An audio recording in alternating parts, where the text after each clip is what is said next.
Good morning sir. Good morning बेटा, good morning. Connect करिए बेटा।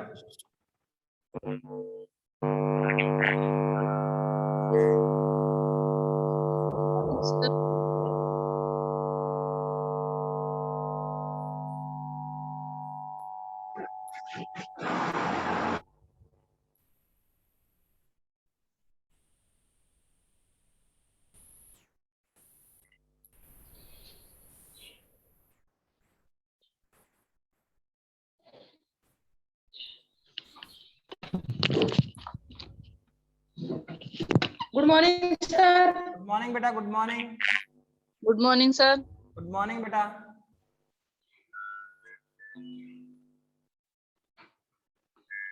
कनेक्ट करो बेटा।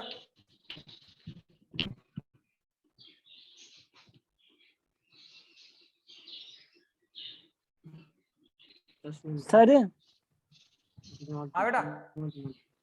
सर आपने मुझे व्हाट्सएप ग्रुप से जोड़ा ही नहीं। व्हाट्सएप ग्रुप से आपको जोड़ा नहीं? हाँ सर। बेटा आपने नंबर मेरे को भेज दिए थे क्या? हाँ सर, मैंने अब मेरा नाम, पापा का नाम और कौन सा सब्जेक्ट वो लिख कर भेजा था आपको। अच्छा तो बेटा दोबारा भेजना आज है ना? ठीक है सर। कब भेजा था आपने बेटा? सर 17 तारीख को। सर आज आपने दोबारा देखा भेजो भी बेटा था। एक बार, है ना? आज दोबारा भेजो बेटा। ठीक है सर। ठीक है ना? ठीक है सर सर। आपके नंबर पे जुड़ा हुआ। हाँ बेटा। सर आपके व्हाट्सएप नंबर बता दो। व्हाट्सएप नंबर लिखो बेटा 94601 यस सर। 94601 बेटा। 44707 94601 ठीक है। थैंक यू इसमें सर। आपका बेटा नाम, फादर्स नेम, सब्जेक्ट है ना, और आपका जिस नंबर को आप जोड़ना चाह रहे हो ना बेटा वो नंबर भी लिखा करो। Yes sir. ठीक है, आज ही ठीक है भेजना, मैं सर। करवा दूंगा बेटा। चलो ठीक बेटा, है सर। अपन किसकी बात कर रहे थे बेटा? हम लोग बात कर रहे हैं सबसे पहले, हम कल किसकी बात कर रहे थे? Good morning sir. हमने सदिशों के प्रकार की बात करी थी ना। सदिश कितने प्रकार के होते हैं? जैसे समान सदिश था, असमान सदिश था, विपरीत सदिश था। क्या हमने सब कर लिया था क्या बेटा? ये आई थिंक आपको समझ में भी आ गया होगा बेटा।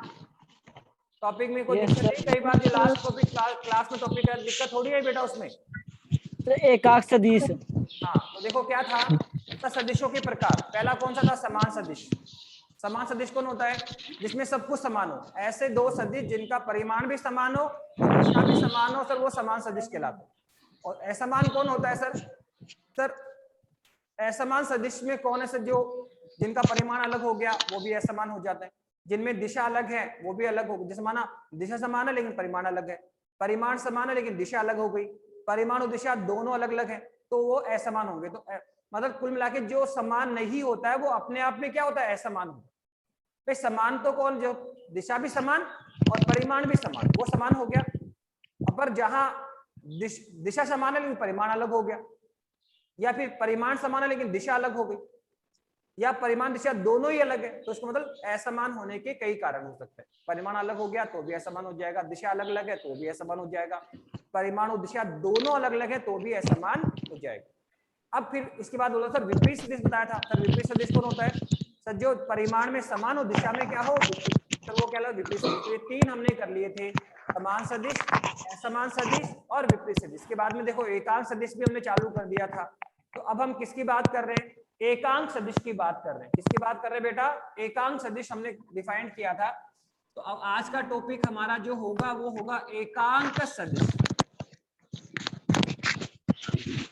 एकांक सदिश किसे कहते हैं? तो देखो नाम से ही अंडरस्टूड है बेटा। एकांक सदिश किसे कहेंगे सर? इसकी डेफिनेशन इसके नाम से ही आ रही है। मतलब क्या हुआ बेटा? एकांक सदिश का क्या मतलब हुआ सर? एकांक सदिश ऐसा हुआ सर, ऐसा सदिश जिसका परिमाण क्या हो? एक हो। देखो दिशा तो सदिश में क्या है सर? परिमाण और दिशा होती है, तो सर दिशा तो एक हो नहीं सकती सर, परिमाण एक होना पड़ेगा। तो ऐसा सदिश जिसका परिमाण कितना हो बेटा? एक हो, सर एकांक सदिश कहलाता है। ऐसा सदिश जिसका परिमाण कितना हो? एक हो, सर एकांक सदिश कहलाता है। एकांक सदिश कहलाता है। ठीक है, अब बताया था मैंने आपको क्या कि सर ये है कोई सदिश आपका ए, तो देखो जब तक एरो लगा हुआ है कौन है सदिश, इसमें से एरो निकाल दो तो इसका परिमाण बच जाएगा। ये कौन है सर, बताया था आपने कि सर ये है ए और इसके ऊपर क्या लगा दो एरो, तो देखो इसमें परिमाण भी है और दिशा भी है, तो ये कंप्लीट सदिश हो गया। तो ये है सदिश ए, इसमें से एरो निकाल दो तो केवल इसका परिमाण बचता है, केवल क्या बचता है, परिमाण बचता है। और ए को बताता सर क्या, कि अगर सर हम इस ए को ये वी कैप पहना दे, जोकर वाली कैप पहना दे, तो सर ये इसका एकांक सदिश कहलाता है। क्या कहलाता है सर, इसका ये एकांक सर सदिश स्क्रीन कहलाता क्लियर है। नहीं आ रही। ये है आपका सदिश है, ये आपका सदिश ए, ये सदिश ए का परिमाण, और ये है सदिश ए का एकांक सदिश। और सर एकांक सदिश निकालना ही बताया था, ये बताया था कि सर प्रत्येक सदिश का एकांक सदिश निकाला जा सकता है। कोई भी सदिश हो बेटा, कोई भी सदिश हो सर उसका एकांक सदिश निकाला जा सकता है। कैसे निकालना पड़ेगा सर, बताया था आपने, सर किसी सदिश ए में, किसी सदिश, ये आपका सदिश ए है सर, अगर इस सदिश ए में उसके परिमाण का भाग दे दिया जाए, कोई भी सदिश है सर, कोई भी सदिश ए है, यदि उसके परिमाण, उस सदिश ए में उसके परिमाण का भाग दे दिया जाए, उसके परिमाण का भाग दे दिया जाए, तो सर हमें उसका एकांक सदिश प्राप्त होगा, हमें उस सदिश का एकांक सदिश प्राप्त हो जाएगा। किसी भी सदिश का एकांक सदिश फाइंड आउट करना बहुत आसान होता है। क्या कहा सर, बहुत सिंपल है कि कोई भी सदिश ए है, उस सदिश में उसके परिमाण का भाग देना पड़ेगा। कोई भी जो सदिश ए है आपका, यदि हम उसमें क्या करेंगे सर बेटा, उसके परिमाण का भाग दे दोगे, तो सर हमें उसका एकांक सदिश प्राप्त होगा। तो ये इसकी परिभाषा है, तो किसी सदिश में उसके परिमाण का भाग देने पर, किसी सदिश में उसके परिमाण का भाग देने पर हमें उसका एकांक सदिश प्राप्त होता है। यहाँ पूरा लिखा जा सकता है सर ए, सर ये तो कौन है सर, सदिश ए है सर, कौन है सर, ये सदिश ए है। और सर ये ए कौन है सर, ये सदिश ए का परिमाण है, ये तो सदिश ए, ये इसका परिमाण और इसका एकांक सदिश, तो ये सदिश ए का परिमाण कौन है सर, ये सदिश ए का परिमाण है सर। और सर ये ए कैप कौन है सर, तो ये है सर एकांक सदिश पर किसका, तो वेक्टर कौन है ए, परिमाण किसका है ए का, तो एकांक सदिश में किसका होगा ए का, तो ये है सदिश ए का एकांक सदिश। क्या बोलेंगे सर, ये सर ये है सदिश ए का एकांक सदिश। कौन है सर, ये सदिश ए का एकांक सदिश होता है। तो आई थिंक एकांक सदिश की परिभाषा हम यहां से बना सकते हैं। एक डेफिनेशन तो इसके नाम से अंडरस्टूड है, क्या सर, ऐसा सदिश जिसका परिमाण कितना हो, एक हो, ऐसा सदिश का परिमाण कितना हो बेटा, एक हो, एकांक सदिश कहलाता है। क्या कहलाता है बेटा, एकांक सदिश कहलाता है। फिर हमने क्या कहा सर, किसी सदिश में उसके परिमाण का भाग दो, किसी सदिश में क्या करो बेटा, उसके परिमाण का भाग दो, हमें उसका एकांक सदिश प्राप्त हो जाए। किसी सदिश में उसके परिमाण का भाग दे दीजिए सर, हमें उसका एकांक सदिश प्राप्त हो जाएगा।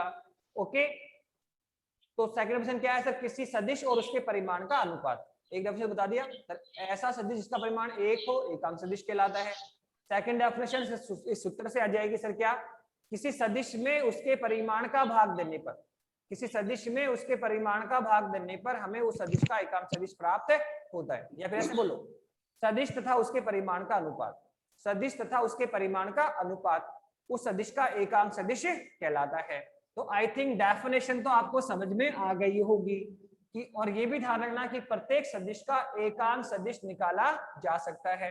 जैसे आपका ये सदिश ए है, ये इसका परिमाण है और ये इसका एकांक सदिश है, तो ऐसे देखो ये कौन है सर, ये है आपका सदिश बी, ये है सदिश बी का परिमाण और ये है सदिश बी का एकांक सदिश। कैसे निकालते हैं सर, कुछ नहीं, सदिश बी में उसके परिमाण का भाग दे दो। सदिश बी में किसका भाग देना है सर, उसके परिमाण का। अगर हम बी में उसके परिमाण का भाग दें, किसी भी सदिश में उसके परिमाण का भाग दिया जाएगा, तो हमें सर उसका एकांक सदिश प्राप्त हो जाएगा, तो हमें उसका एकांक सदिश प्राप्त होगा। तो प्रत्येक सदिश का एकांक सदिश निकाला जा सकता है, बस कुछ नहीं करना, सदिश में उसके परिमाण का भाग देना पड़ेगा सर वो एकांक सदिश होता है। और पहचान क्या है सर बता दिया, ये वी कैप जहां लगा होता है, जोकर वाला कैप जो लगा होता है वो सर, जैसे आई कैप ये भी कौन है, एकांक सदिश। जे कैप ये भी कौन है, एकांक सदिश। के कैप ये भी कौन है, एकांक सदिश। ठीक है, जहां ये वी कैप लगा है सर वो सब एकांक सदिश को रिप्रेजेंट करते हैं। और एकांक सदिश कौन है सर, ऐसा सदिश जिसका परिमाण 1 हो एकांक सदिश कहलाता है। या फिर दूसरी परिभाषा क्या बोली सर, किसी सदिश में उसके परिमाण का भाग दे तो उसका एकांक सदिश प्राप्त होता है, या सदिश तथा उसके परिमाण का अनुपात एकांक सदिश कहलाता है। ओके, अब देखो एकांक सदिश निकालने के लिए सबसे पहले आपको कोई वेक्टर ए को लिखना आना चाहिए। ठीक है, हम इजी गोइंग कर लेंगे सारा काम, लेकिन थोड़ा सा हमें काम सीखना पड़ेगा। सर कोई भी जो वेक्टर ए है या जो वेक्टर बी है, सदिश ए सदिश बी है सदिश सी है, सर उसको कैसे हम लिखते हैं, उसको लिखने का तरीका आपको आना चाहिए। उसको लिखने का तरीका आपको आना चाहिए। तो पहले किसी सदिश ए को लिखना सीख रहे हैं। इसके लिए ध्यान रखना आई कैप, जे कैप और के कैप कौन है सर, एकांक सदिश है। ये होता है एक दिशा का एकांक सदिश, ये होता है वाई दिशा में एकांक सदिश, और जे कैप कौन है सर, ये है जेड दिशा में एकांक सदिश होता है। तो देखो क्या है, समझिए आप इस चीज को। सर कोई भी जो वेक्टर होता है, कोई भी जो आपका वेक्टर होगा सर उसको कैसे लिखा जाता है।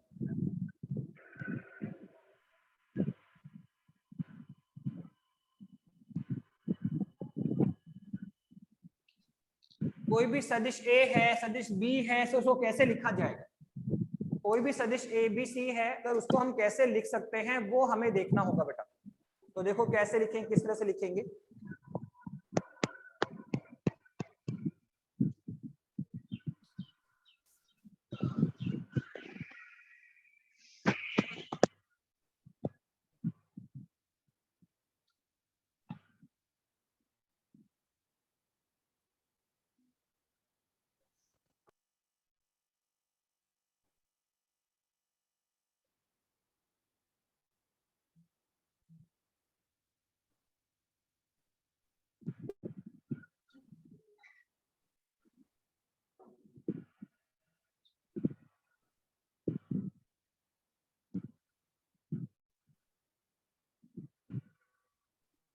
देखिए बेटा करिए।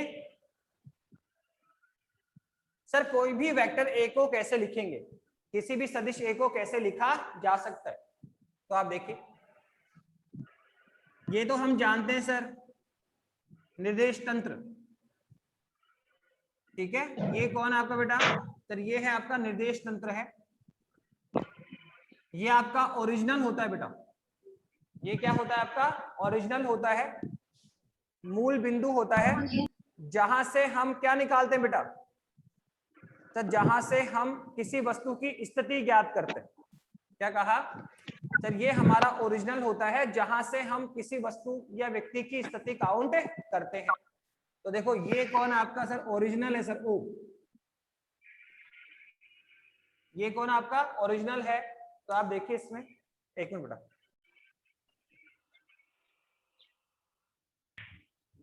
मुकेश जी सर, सरवण जी यार एक मार्कर दो सर। हाँ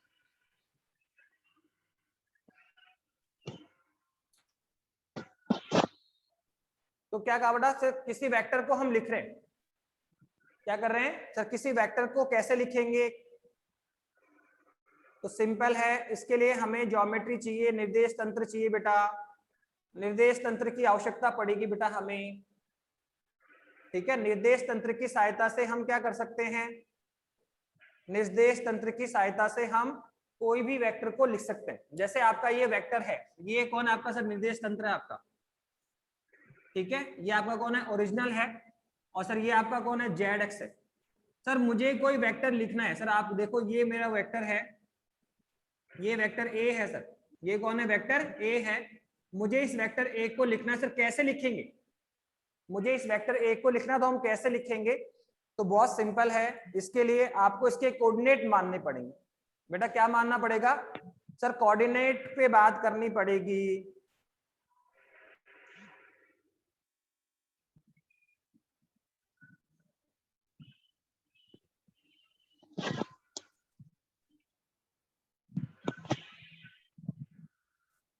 ये तो आप जानते हो बेटा, कोऑर्डिनेट में 3 कोऑर्डिनेट होता है, एक तो होता है एक्स एक्स, एक होता है वाई एक्स और एक होता है जेड एक्स। और हम ये भी जानते हैं कि तीनों आपस में क्या होते हैं बेटा, ये लंबवत होते हैं। तीनों आपस में क्या होते हैं बेटा, ये अगर हम बात करेंगे तो तीनों आपस में क्या होते हैं, लंबवत होते हैं। ये आपका कौन है, एक्स एक्सिस है। अब मुझे क्या लिखना है सर, वेक्टर ए लिखना है, ठीक है। ये कौन है आपका एक्स एक्सिस है, ये कौन है आपका वाई एक्सिस है, और ये कौन है बेटा आपका जेड एक्सिस है, ठीक है। क्या कहा, ये आपका एक्स एक्सिस है, वाई है, और ये कौन है आपका जेड एक्स है। और मुझे इस वेक्टर ए को लिखना है, मुझे इस वेक्टर ए को लिखना है। तो कैसे लिखेंगे, किस तरह से लिख सकते हैं, तो देखो बता दिया मैंने। इसको लिखने का तरीका बहुत सिंपल होता है, आपको इसके कोऑर्डिनेट मानने पड़ेंगे। क्या मानने पड़ेंगे, कोऑर्डिनेट मानने पड़ेंगे।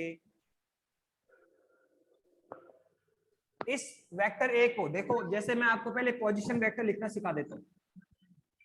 इस तरह ये है कोऑर्डिनेट, तब माना ये कोई बिंदु P है जिसके निर्देशांक कौन है सर, x, y और ये z।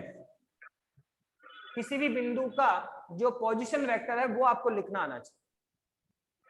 किसी भी बिंदु का जो पोजीशन वेक्टर है बेटा वो लिखना आना चाहिए आपको। सर माना ये बिंदु P है, ये आपका x एक्सिस हो गया, ये आपका y एक्सिस है, ये आपका z एक्सिस है, ये आपका ओरिजिनल है, जहां से हम इस बिंदु P की स्थिति ज्ञात करते हैं, ठीक है। तो सर ये r कौन है, तो सर r है इस बिंदु P का पोजीशन वेक्टर, स्थिति सदिश, ठीक है। ये भी सदिश का एक प्रकार है। स्थिति सदिश भी वो क्या है, किसी भी सदिश का प्रकार है सर। स्थिति सदिश किसे बोलते हैं सर, किसी वस्तु या व्यक्ति की स्थिति को प्रदर्शित करने वाला सदिश। किसकी बात कर रहे हैं पहले सर, हम बात कर रहे हैं स्थिति सदिश की बात कर लेते हैं। अपने आप आपको वेक्टर लिखना आ जाएगा। सर किसकी बात कर रहे हो सर, स्थिति सदिश की बात कर रहे हैं सर। ये भी आपको मेंटेन करना है आर, ठीक है। जब समझा तो इसको भी समझाने, फिर ये अपने आप आ जाएगा। सर पोजीशन वेक्टर कौन होता है, स्थिति सदिश, इसके नाम से दिख रहा है, जो स्थिति को रिप्रेजेंट करे, जो पोजीशन को रिप्रेजेंट करे कि कोई बिंदु कहां पर स्थित है, तो उसकी स्थिति को प्रदर्शित करने वाला जो सदिश होता है सर वो उसका स्थिति सदिश कहलाता है।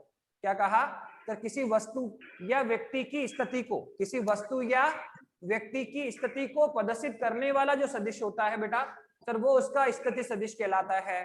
इसे हम आर से डिनोट करते हैं, इसे हम आर से रिप्रेजेंट करते हैं। तो परिभाषा क्या है सर, किसी वस्तु या व्यक्ति की स्थिति को प्रदर्शित करने वाला सदिश सदिश कहलाता है। इसे हम आर से रिप्रेजेंट करते हैं। अब सर इसकी वैल्यू कैसे लिखेंगे सर, आर को कैसे लिखेंगे सर वेक्टर को, तो देखो इसके कोऑर्डिनेट पता होने चाहिए। तो एक्स, वाई और जेड क्या है सर, बिंदु P के निर्देशांक है। निर्देशांक एक्स क्या होता है सर, इस बिंदु P की x दिशा में दूरी। वाई क्या होता है सर, तो बिंदु P की y दिशा की दूरी। और जेड क्या है सर, बिंदु P की z दिशा से दूरी। तो कोऑर्डिनेट कौन है, एक्स, वाई और जेड। तो सर इसके इस आर को कैसे लिखेंगे, तो बताया था मैंने आपको अभी कि सर आई कैप कौन है, x दिशा में एकांक सदिश। जे कैप कौन है सर, y दिशा में एकांक सदिश। के कैप कौन है सर, जेड दिशा में एकांक सदिश। आई कैप जो x दिशा को रिप्रेजेंट करता है, आई कैप कौन है, एकांक सदिश जो दिशा को रिप्रेजेंट करेगा। सर कौन सी दिशा को, x दिशा को। आई कैप का मतलब होता है x दिशा में बात कर रहे हैं। जे कैप की मतलब y दिशा की बात कर रहे हैं। के कैप का मतलब होता है z दिशा में। तो आई कैप, जे कैप और के कैप तीनों ही एकांक सदिश हैं जो दिशा को रिप्रेजेंट करते हैं। पर ये भी ध्यान रखना कि आई कैप हमेशा x दिशा को रिप्रेजेंट करेगा, जे कैप हमेशा y दिशा को रिप्रेजेंट करता है, और जो के कैप है वो हमेशा z दिशा को रिप्रेजेंट करता है। तो सर x को कैसे लिखेंगे, तो देखो ये पहले x कोऑर्डिनेट ले लो, x ले लिया सर। अब ये x कोऑर्डिनेट किसमें सर, x दिशा में है। x क्या है सर, x दिशा में मान, बिंदु P x दिशा में कितनी दूरी पर, सर ये है x कोऑर्डिनेट। तो सर x दिशा में एकांक सदिश कौन है, आई कैप। तो आई कैप लगा दो तो ये अपने आप अंडरस्टूड होगा कि सर ये है x दिशा में कोऑर्डिनेट। फिर सर y दिशा में कौन है, सर y है। तो फिर क्या लिखोगे, y j कैप। तो ये दिखेगा कि सर ये कोऑर्डिनेट y है, पर कौन सी दिशा का है, y दिशा का, क्योंकि j कैप कौन सी दिशा में एकांक है, y दिशा में। आई कैप एक दिशा को दिखाता है, जे कैप वाई दिशा को दिखाता है, जेड कैप के कैप जेड दिशा को दिखाएगा। तो लास्ट में क्या लिखेंगे सर, जेड का कोऑर्डिनेट कौन है, जेड, तो क्या आएगा जेड के कैप। तो कुल मिलाके किसी भी बिंदु का, किसी भी व्यक्ति या किसी बिंदु के निर्देशांक हमें पता हो, इसका एक्स कोऑर्डिनेट क्या है, उसका वाई कोऑर्डिनेट कौन है, उसका जेड कोऑर्डिनेट कौन है, अगर निर्देशांक हमें पता हो तो हम उस बिंदु का पोजीशन वेक्टर लिख सकते हैं कि जैसे सर एक बार दोबारा कोऑर्डिनेट एक्स वाई और जेड, माना से कोऑर्डिनेट कौन है, एक्स वाई और जेड है, तो सर इसका जो पोजीशन वेक्टर आर होगा सर वो कितना होगा, सर वो होगा x I cap plus Y J cap plus Z K cap. ठीक है, तो ये इसका पोजीशन वेक्टर होता है। तो ऐसे ही बेटा देखो हम आर को भी लिख सकते हैं। तो आई थिंक पोजीशन वेक्टर समझ में आ गया होगा। ऐसा सदिश जो किसी वस्तु या व्यक्ति की स्थिति को प्रदर्शित करता है उसका स्थिति सदिश कहलाता है। इसको हम आर से रिप्रेजेंट करते हैं। और अगर किसी बिंदु P, यदि किसी बिंदु P के निर्देशांक पता हो, एक्स वाई जेड का मान पता हो, तो हम उसका पोजीशन वेक्टर लिख सकते हैं। कैसे सर, पहले लो एक्स साथ के लगाओगे आई कैप, फिर वाई कोऑर्डिनेट लो जे कैप लगाओ, जेड कोऑर्डिनेट लो के कैप लगाओ, वो सबको जोड़ दो, तो ये हो गया सर पोजीशन वेक्टर। जैसे मान लो सपोज करो हमें कोऑर्डिनेट दे दी इसने 2, 3 और 4, ये कोई बिंदु P1 है जिसके निर्देशांक कितने हैं, 2, 3, 4 है, तो इसका पोजीशन वेक्टर लिख दो आर। कैसे लिखेंगे सर, एक्स कोऑर्डिनेट कितना है 2, तो 2 के साथ क्या लगाओगे आई कैप, वाई कोऑर्डिनेट 3 है तो 3 के साथ लगाएगा जे कैप, और जेड कोऑर्डिनेट कौन है 4 है, तो क्या आएगा सर 2 आई कैप प्लस 3 जे कैप प्लस 4 के कैप। तो ये लो हमने इसका पोजीशन वेक्टर निकाल भी लिया। तो कुल मिलाके पोजीशन वेक्टर निकालना आसान है, केवल और केवल हमें निर्देशांक पता होने चाहिए। क्या पता होने चाहिए बेटा, निर्देशांक अगर आपको पता है तो हम किसी भी वस्तु या व्यक्ति का जो पोजीशन वेक्टर है, जो स्थिति सदिश है, उसको निकाल सकते हैं। और स्थिति सदिश कौन है, जो स्थिति को रिप्रेजेंट करे, जो स्थिति को दिखाए, किसी वस्तु या व्यक्ति की स्थिति को प्रदर्शित करने वाला जो सदिश है, व्यक्ति कहाँ पर स्थित है, किस कोने में है, मिड में है, सेंटर में है, कहाँ पे है, तो सर ये हम पोजीशन से देखते हैं उसकी। तो किसी वस्तु या व्यक्ति की स्थिति को प्रदर्शित करने वाला सदिश स्थिति सदिश कहलाता है। इसे आर से रिप्रेजेंट करते हैं। और अगर कोऑर्डिनेट कितने हैं एक्स वाई जेड, तो पोजीशन वेक्टर कितना होता है R, sir X I cap plus Y J cap plus Z K cap. ये है पोजीशन वेक्टर को प्रदर्शित करने का तरीका। ओके, हम लिख भी सकते हैं, जैसे कोऑर्डिनेट कितना 2, 3, 4 है तो कोऑर्डिनेट हमने लिख दिया। तो ये एक टाइप था समान सदिश, असमान सदिश, विपरीत सदिश। स्थिति सदिश भी सदिश का एक प्रकार है, स्थिति सदिश भी सदिश का एक प्रकार है। ओके, अब देखो अगर आपको पोजीशन वेक्टर लिखना आ गया है तो हम अब किसी भी वेक्टर ए को लिख सकते हैं। ये लो सर लिख दिया। कैसे सर, ये है कोऑर्डिनेट ओरिजिनल, सर ये है एक्स एक्सिस, ये है आपका वाई एक्सिस, और ये कौन है आपका जेड एक्सिस। और हमें किसी वेक्टर ए को लिखना है, ये वेक्टर ए लिखना है। इस वेक्टर ए को कैसे लिखें सर, इस वेक्टर ए को हम किस तरह से लिख सकते हैं, कैसे लिखेंगे सर, तो वैसे लिखो जैसे पोजीशन लिख दी, कि केवल हमें इस आर के कंपोनेंट पता होने चाहिए, आर के निर्देशांक पता होने चाहिए। बिंदु पी के निर्देशांक कितने हैं, एक्स वाई जेड, तो क्या लिखा x I cap plus Y J cap plus Z K cap. तो अगर मुझे इस ए के निर्देशांक बताओ, मतलब ए का एक दिशा में मान कौन है ए एक्स, ए का वाई दिशा में मान कितना है ए वाई, और ए का जेड दिशा में मान कितना है ए जेड। अगर मुझे इस ए का एक्स वाई और जेड दिशा में मान पता हो तो हम इस ए का मान लिख सकते हैं। वेक्टर ए को लिखा जा सकता है। आई कैप कौन है, एक्स दिशा में एकांक सदिश, जे कैप कौन है वाई दिशा में एकांक सदिश, के कैप कौन है बेटा जेड दिशा में एकांक सदिश। अब बताओ इस वेक्टर ए को लिखा जा सकता है, केवल क्या पता होना चाहिए, एक्स दिशा का मान, वाई दिशा का मान और जेड दिशा का मान। ए एक्स कौन है, ए का एक्स दिशा में मान, ए वाई कौन है, ए का वाई दिशा में मान, ए जेड कौन है, ए का जेड दिशा में मान। ऐसे बोलो ए x A y A Z. इस वेक्टर ए का एक्स वाई और जेड दिशा में क्या है, मान है या घटक बोलते हैं। क्या बोलते हैं, ये एक एक घटक है, ए एक्स ए वाई और ए जेड क्या है सर, एक एक घटक है। कौन सी दिशा में सर, एक्स वाई और जेड दिशा में। तो वेक्टर ए कैसे लिखते हैं सर, जैसे इसको लिखा, ये एक्स वाई जेड कौन थे सर, इस आर के मान थे एक्स वाई जेड। तो कैसे लिखते हैं सर, एक्स के साथ क्या लगाओ तो आई, वाई के साथ क्या लगाओ जे, और जेड साथ लगाओ के। तो बताओ यहाँ ए एक्स कौन है, एक्स दिशा में, तो ए एक्स के साथ क्या लगेगा आई कैप, फिर ए वाई कौन है, वाई दिशा में, तो क्या लगाओगे ए वाई जे कैप। फिर ए जेड कौन है सर, जेड दिशा में, तो क्या लगाओगे ए जेड के कैप। तो ये लो हमने वेक्टर ए को लिखना भी बता दिया।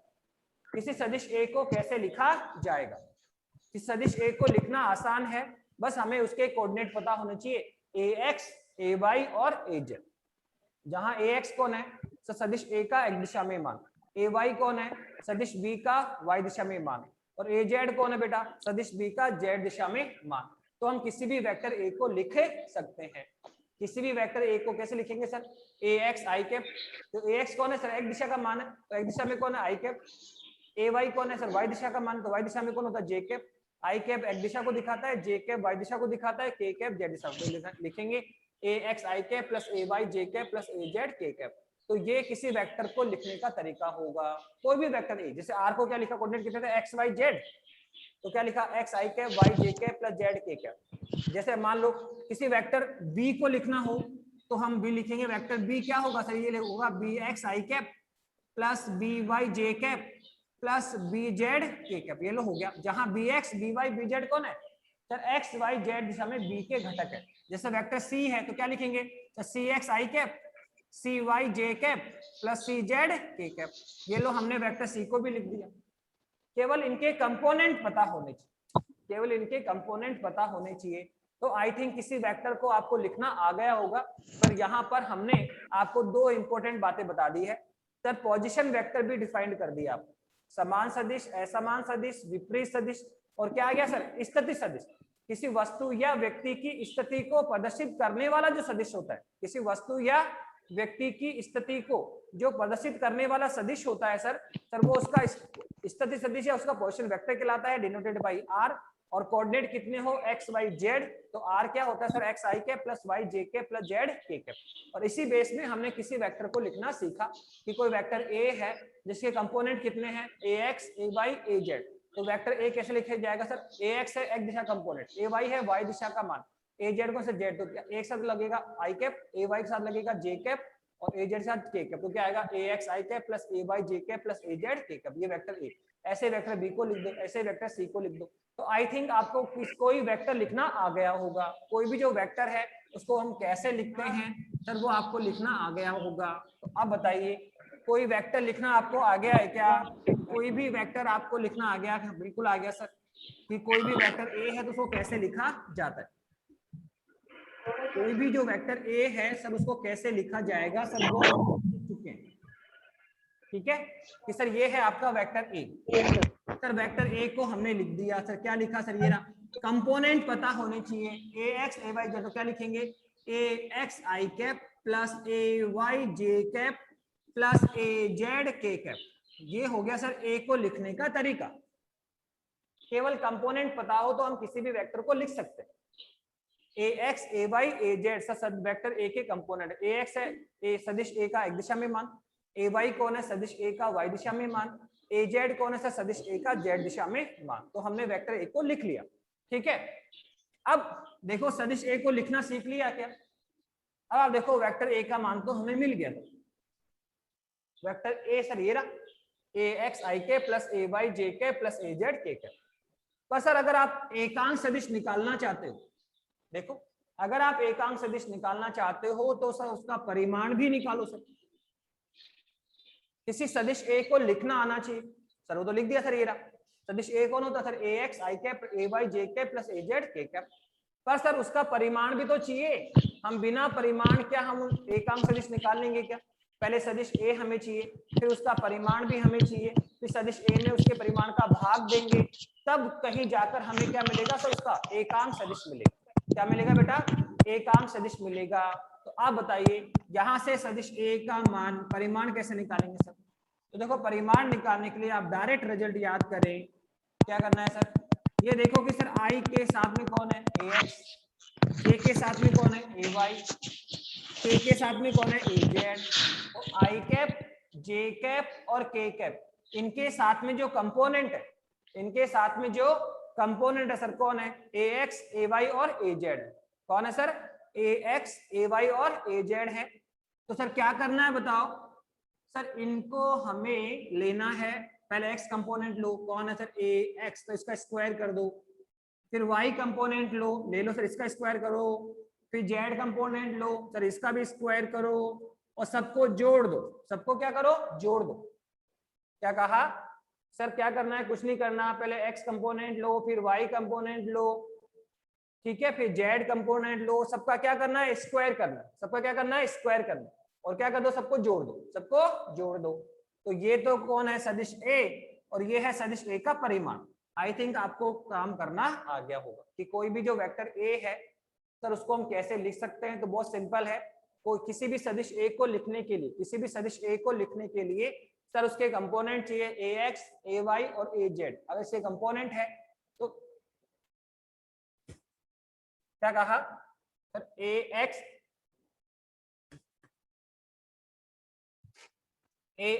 ay और az। अगर किसी वेक्टर a के कंपोनेंट है तो सर वेक्टर a को लिखा जा सकता है, ये रहा sir ax, ay, az, ax i cap, ay j cap और az कैप। और सर उसका परिमाण कैसे निकालते हैं, बहुत सिंपल है, i कैप के साथ में है ax उसको लेंगे, j के साथ में है उसको लो, k के साथ में है उसको लो, सबका वर्ग करो और लास्ट में क्या कर दो, जोड़ दो। सबको क्या करो, वर्ग करो और लास्ट में क्या कर दो बेटा, जोड़ दो। तो ये हमारे पास एकांक सदिश प्राप्त हो जाएगा। क्या हो जाएगा बेटा, एकांक सदिश प्राप्त हो जाएगा। तो ये हमने इस तरह से कर लिया है। ओके नाउ अब इसके बारे में आगे बढ़ो। ऐसे ही सपोज करो कि सर अब हमें क्या वेक्टर मिल गया क्या, हाँ सर। क्या उसका परिमाण मिल गया क्या, हाँ सर। तो अब आप एकांक सदिश कैसे निकालोगे सर, ये रहा a कैप। क्या करना है सर, सदिश में उसके परिमाण का भाग दो। तो सदिश a तो कौन है सर, ये रहा, कौन है सर, ये है ax i cap plus ay j cap plus az k cap. इस वेक्टर में किसका भाग देना है सर, उसके परिमाण का, सर उसके परिमाण का। तो परिमाण कौन है सर, ये रहा, रूट ऑफ दिस क्या है sir, ax square plus ay square plus az square. तो आई थिंक आपको एकांक सदिश भी समझ में आ गया होगा। तो बड़ा आज के अभी तक की जो क्लास है उसमें क्या सीखा सर, हमने एक तो पोजीशन वेक्टर सिखा दिया सर आपने, स्थिति सदिश, ऐसा किसी वस्तु या व्यक्ति की स्थिति को प्रदर्शित करने वाला जो सदिश होता है, किसी वस्तु या व्यक्ति की स्थिति को जो प्रदर्शित करने वाला सदिश होता है बेटा सर, वो उसका स्थिति सदिश कहलाता है। क्या कहलाता है बेटा, वो उसका स्थिति सदिश या पोजीशन वेक्टर कहलाता है। ओके, उसको r से डिनोट करते हैं और r का मान क्या होता है sir, x i cap plus y j cap plus z k cap होता है। फिर उसके बाद में सर एकांक सदिश आपने बताया सर, ऐसा सदिश जिसका परिमाण 1 हो, ऐसा सदिश जिसका परिमाण 1 हो सर एकांक सदिश कहलाता है। इसे हम a कैप से रिप्रेजेंट करते हैं और परिभाषा से क्या है सर, किसी सदिश में उसके परिमाण का भाग दो तो एकांक सदिश मिलेगा, या सदिश और उसके परिमाण का अनुपात सर एकांक सदिश कहलाता है। तो अब सर एकांक सदिश निकालने के लिए किसी सदिश a को लिखना आना चाहिए, तो कोई भी सदिश a को लिखना भी आपको बता दिया सर। उसके केवल हमें उसके कंपोनेंट ax, ay और z, x दिशा में मान, y दिशा में मान और सर z दिशा में मान पता होने चाहिए, तो हम वेक्टर a को लिख भी सकते हैं। और हमें उस वेक्टर का परिमाण कैसे निकालना है बेटा, वो भी हमने आपको सिखा दिया कि कोई भी सदिश a है सर उसका परिमाण कैसे निकालेंगे सर, ये रूट ऑफ दिस क्या आएगा, ax square plus ay square plus az square. किसी भी वेक्टर का परिमाण कैसे निकाला जा सकता है सर, बता दिया आपने, ये रहा ax square plus ay square plus az square. Okay, तो अब हम एक न्यूमेरिकल करना चाहेंगे। क्या सर, इस टाइप का न्यूमेरिकल से कोई भी क्वेश्चन आ जाए तो हम कैसे उसको निकाल सकते हैं, देखो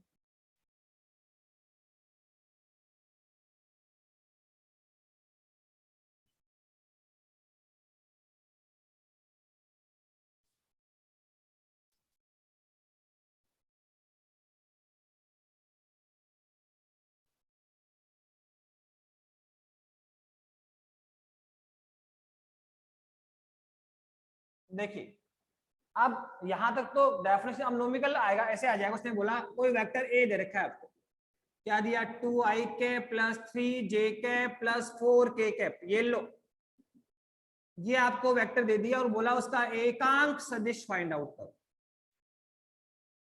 कोई भी वेक्टर आपको दे दिया गया है और क्या कहा गया कि सर इसका एकांक सदिश फाइंड आउट करो। सर इसका एकांक सदिश कैसे निकालें, तो सबसे पहले आपके माइंड में क्या होना चाहिए कि सर परिभाषा देखो सर, एकांक सदिश किसे कहते हैं, ये तो बता दिया आपने। किसी भी सदिश ए में अगर हम उसके परिमाण का भाग दे देंगे, यही है क्या कहा सर, यदि किसी सदिश ए में उसके परिमाण का भाग दिया जाए, यदि किसी सदिश ए में उसके परिमाण का भाग दिया जाए तो हमें उसका एकांक सदिश प्राप्त हो जाएगा। तो सर हमें सदिश दे रखा है, इसका एकांक सदिश हमें ज्ञात करना है। तो देखो सदिश क्या चीज है एकांक सदिश के लिए सर, एक तो मुझे सदिश ए चाहिएगा सर, वो तो दे रखा है, ये रहा सदिश ए का मान तो दिया हुआ है भाई, एक तो सदिश ए चाहिए, एक उसका परिमाण चाहिए। तो देखो सदिश ए तो आपको दे रखा है सर, ये रहा 2i plus 3j plus 4k दे रखा है।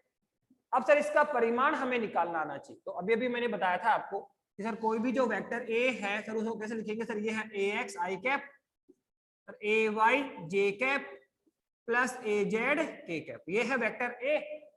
उसका सर परिमाण कैसे निकाल सर, ये भी बताया था अभी आपने, क्या सर i के साथ में है उसको लो, j के साथ में है उसको लो, k के साथ में है उसको लो और सबका वर्ग करो सर, तो क्या आएगा ax square plus ay square plus az square, I cap J cap और के कैप के साथ में जो है सबको लेना है, फिर सबका स्क्वायर करना है और सबको जोड़ना है और लास्ट में वर्गमूल भी निकाल, जोड़कर लास्ट में वर्गमूल भी करना है, तब जाकर हमें वेक्टर ए का परिमाण मिलता है। और आप देखो कि एकांक सदिश फाइंड आउट करने के लिए पहले आपको वेक्टर ए चाहिए सर, वो तो दे रखा है गिवन, ये रहा 2i cap plus 3j cap plus 4k cap. अब सर हमें उसका परिमाण भी चाहिए, तो देखो वेक्टर ए दे रखा है कि हाँ सर दे रखा है, वेक्टर ए कौन है सर, ये है 2i cap plus 3j cap plus 4k cap, यहां कर लेते हैं ठीक है सर। वेक्टर ए हमें दे रखा है तो कितना है sir 2i cap plus 3j cap plus 4k cap, ये लो सर। अब सर मुझे इसका परिमाण चाहिए, तो बताओ कोई भी वेक्टर ए है उसका परिमाण क्या है सर, ये रहा सूत्र ax square plus ay square plus az square, क्या है सर ये रहा ax square plus ay square plus az square, यही है क्या। तो i के साथ में होता है वो ax होता है, j के साथ में होता है वो ay होता है, k के साथ में होता है वो az होता है। तो बताओ ax का मान कितना है 2, ay का मान कितना है 3, ay का मान कितना है 4। तो हमें ax ay और az क्या सबके मान पता है क्या, तो आप यहाँ पे सबके मान रखेंगे तो सर जो परिमाण है कितना आएगा, देखो पहले आएगा सर 2 का स्क्वायर, ay कितना था 3 का स्क्वायर और ay कितना 4 का स्क्वायर, सॉल्व करिए सर कितना आएगा सर, 2 का स्क्वायर आएगा 4, 3 का स्क्वायर आएगा 9 और ये आएगा 16। ठीक है भाई, a का मान कितना है 2, ay का मान कितना है 3, az का मान कितना है 4, सर 2 का स्क्वायर फिर 3 का स्क्वायर में होता है, कितना है 4, ये कितना 9 और ये कितना है 16। तो कितना आ गया सर, ये आ गया 16 प्लस 20 29, तो रूट ऑफ 29, ये लो सर परिमाण निकाल भी लिया। तो क्या वेक्टर आपको दिया हुआ था क्या, हाँ सर वेक्टर दिया हुआ है, और अगर कोई सदिश दे रखा है तो उसका परिमाण हम आपने सर हमें निकालना सिखा दिया सर, बहुत सिंपल है, i के साथ में है और j के साथ में है और k के साथ में है सर, सबको लेंगे सबका स्क्वायर करेंगे जोड़ेंगे और लास्ट में वर्गमूल निकाल देंगे सर, वही उसका परिमाण होगा। तो देखो ये हमें वेक्टर ए दिया सर, कितना दिया sir 2i cap 3j cap plus 4k cap. अब इसका परिमाण हमने निकाल लिया सर, कैसे सर, i के साथ में है उसको लेंगे, j के साथ में है उसको लेंगे और k के साथ में है उसको लेंगे और सबका वर्ग करेंगे और जोड़ेंगे और लास्ट में वर्गमूल निकाल दो। क्या वेक्टर ए मिला हुआ है, हाँ सर। उसका परिमाण हमने निकाल लिया, हाँ सर। तो क्या अब उसका एकांक सदिश नहीं निकाल सकते, अरे सर निकाल लो, ये रहा समीकरण 1 से आंसर निकल जाएगा सर। कैसे सर, बता दो दिया सर, किसी सदिश में उसके परिमाण का भाग देना पड़ेगा, किसी सदिश में उसके परिमाण का भाग दोगे तो हमारा काम हो जाएगा। किसी सदिश में उसके परिमाण का भाग दो, तो बताओ वेक्टर ए कौन है सर, ये रहा, कितना है sir 2i cap plus 3j cap plus 4k cap, ये तो वेक्टर ए है। अब इसमें किसका भाग देना है बेटा सर, इसमें हमें इसके परिमाण का भाग देना है। इस वेक्टर ए का क्या हमने परिमाण कैलकुलेट किया, हाँ सर निकाले सर फॉर्मूला ये रहा, निकाले सर कितना √29, कितना है सर √29 है। तो इस वेक्टर में इसके परिमाण का भाग दे दीजिए, √29 का भाग दे दीजिए, तो ये वेक्टर ए है। और यदि हम इसमें इसके परिमाण का √29 का भाग कर देंगे तो सर ये हमें उसका एकांक सदिश प्राप्त हो गया है। तो क्या एकांक सदिश निकालना आ गया है क्या बेटा? तो आज की क्लास में हमने आपको एकांक सदिश बताया और स्थिति सदिश बताया। एक साथ में इसको थोड़ा आगे और सोल्व कर सकते हैं क्या सर? रूट